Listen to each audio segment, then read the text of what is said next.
82টি জায়গায় নামাজের কথা বলেছেন।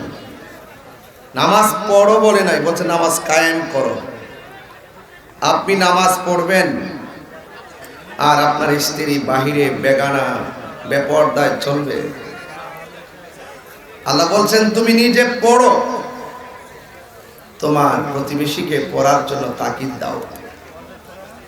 আপনি ফজরের নামাজের টাইমে উঠে মসজিদে চলে যাবেন আর আপনার ছেলে রাত্রে ঘুমাবে, সকাল 8টা পর্যন্ত ঘুমাবে, আর আপনি দেখে চলে গেলেন, আপনাকে জবাবদিহি করতে হবে।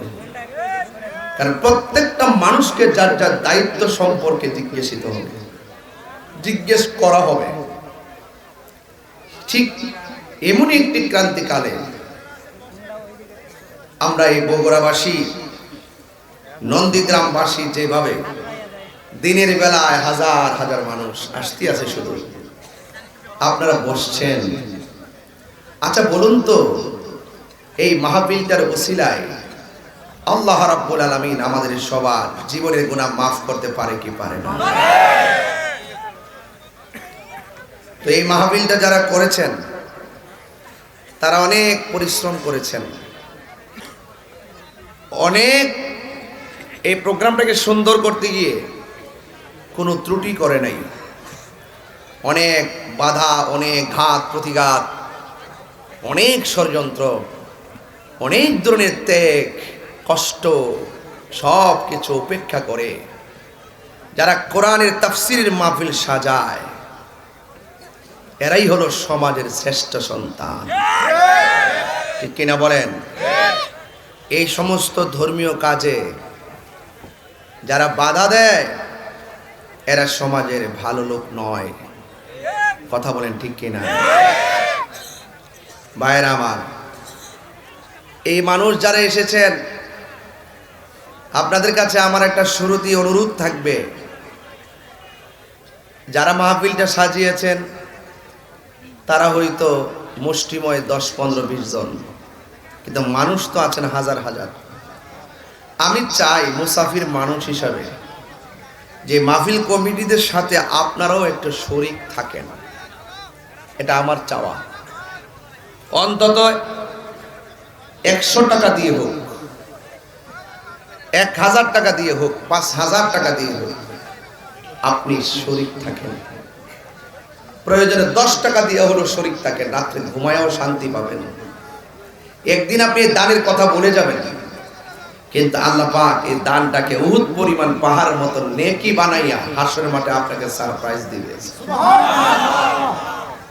আমরা তো অনেকে মনে করি দান করলে ধন কমে, আসলে কিন্তু বাড়ে।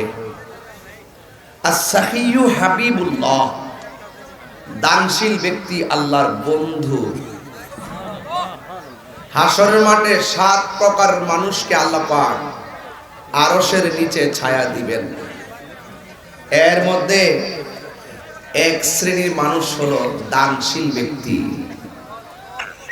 তাইলে দান করলে লাভ আছে না নাই? আমরা কারা কারা দানের পক্ষে আছে একটু হাত তুলেন তো দেখি, হাতটা সোজা করেন। নারে রিসালাত, নারে তাকবীর, নারে রিসালাত, বীর মুফতি গিয়াসউদ্দিন আত-তাহিরি সাহেব। আপনারা এক হাত তুলছেন, অনেকে 2 হাত সোজা করেন, একদম সোজা করেন। আমরা সবাই নবীকে ভালোবাসি তো?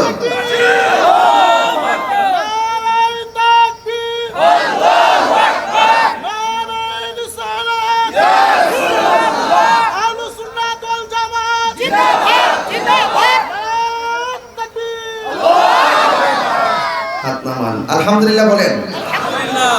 তো আপনাদের কাছে আমাদের কিছু ছেলেরা আসবে ব্যাগ নিয়ে, আপনারা যে যতটুকু পারেন মা বোনদের প্যান্ডেল সহকারে দিয়ে দিবেন। আর একটু পরে আর লোক আসতেছে, আর আসবে নাকি? তাইলে আর একটু পরে মানুষ বেশি আসলে নাকি, যাক তাহলে সওয়াবটা বেশি মানুষ নিতে পারবে। এটা কি? আচ্ছা আচ্ছা, এটা ঠিক আছে, আমি বলবো। হ্যাঁ, আচ্ছা, যখন জানি হিসেবে আসবেন, কোথায় আসবে? আচ্ছা, সাপড়া 13 ডিসেম্বর আসবে, সবাই যাবেন। যাই হোক, আরেকটা পরে বলবো, আমার সঙ্গে একটু আওয়াজ করতে হবে আপনাদের। বলুন আল্লাহু আকবার।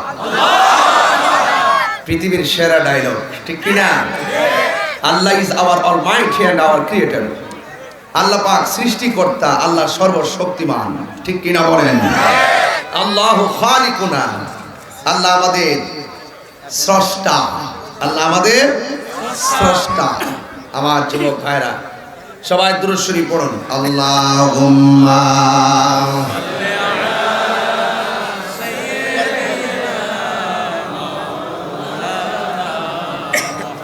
ওয়া আলা আলি সাইয়্যিদিনা।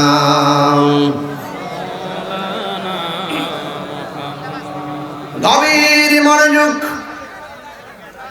দিনের বেলা মাহফিল, কাজে কর্মে সব মানুষ ব্যস্ত।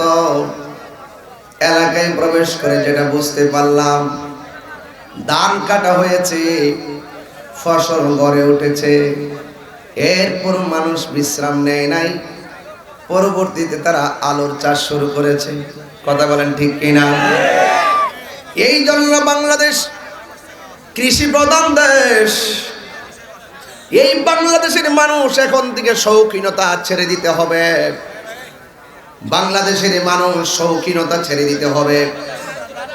সেগুন কাঠের খাটের উপরে ঘুম বন্ধ করে দিয়ে চাটারের মধ্যে ঘুমের অভ্যাস করতে হবে।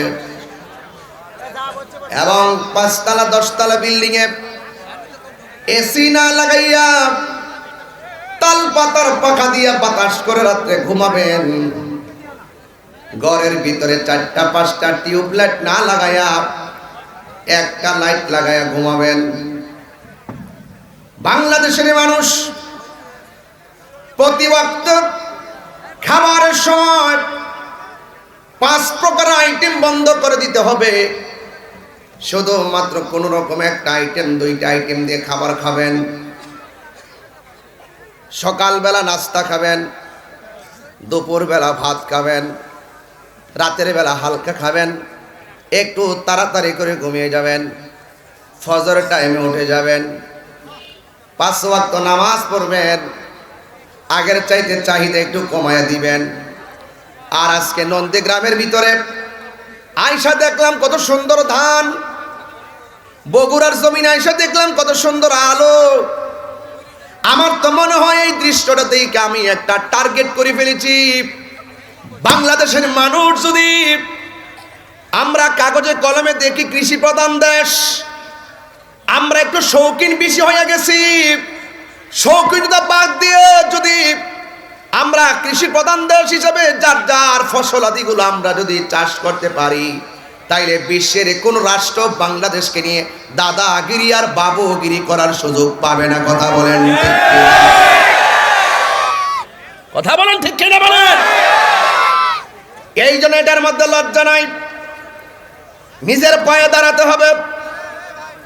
শুধুমাত্র রাজপথ স্লোগান দিয়ে কাঁপালে চলবে না।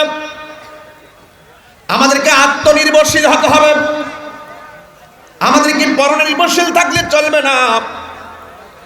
এ যুবকের দল পায়ের মধ্যে হাত দিয়ে বলে দিয়ে যায়, সকল মানুষকে বলে দিয়ে যায়, আল্লাহর ইবাদত, নবীর মহব্বত যেই জায়গায় থাকবে, এই জায়গার ভিতরে রহমত দেওয়ার মালিক হলো একজন। জবান খুলে বলুন তিনি কে?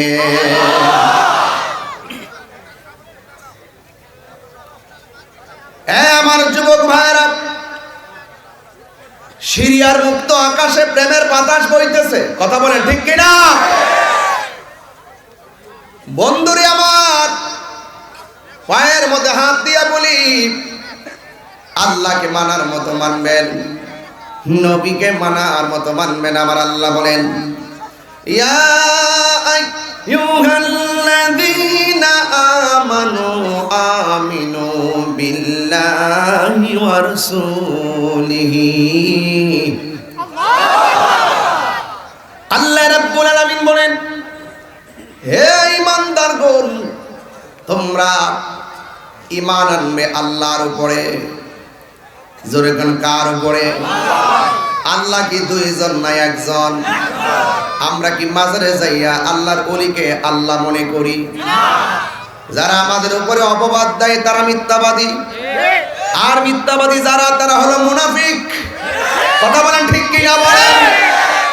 এই জন্য মিথ্যা অপবাদ দিবেন না। টেকের রাজনীতি তাহিরি করে না, তাহিরি মদিনাওয়ালার প্রেমের রাজনীতি করে। এই জন্য পায়ে হাত দিয়ে বলে দিয়ে যায়, এখনো সময় আছে। ধাক্কা ধাক্কি, ঠেলা ঠেলি আর গোতাগুতি বাদ দিয়া সকল ইসলামপন্থী ইসলাম প্রিয় মানুষগুলা যদি এক হতে পারি, তাইলে এই রাজপথ থেকে মস্তক পর্যন্ত প্রেমের নিশান উড়বে। কথা বলেন ঠিক কিনা? ঠিক কিনা?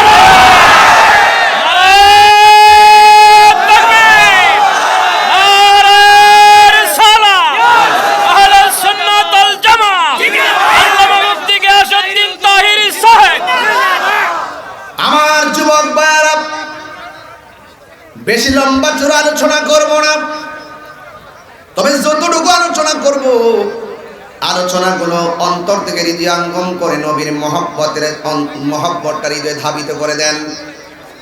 আল্লাহ রাব্বুল আলামিন বলেন, হে ঈমানদারগণ, তোমরা ঈমান আনো আল্লাহর উপরে। এখন প্রশ্ন হলো, হুজুর আল্লাহ কে?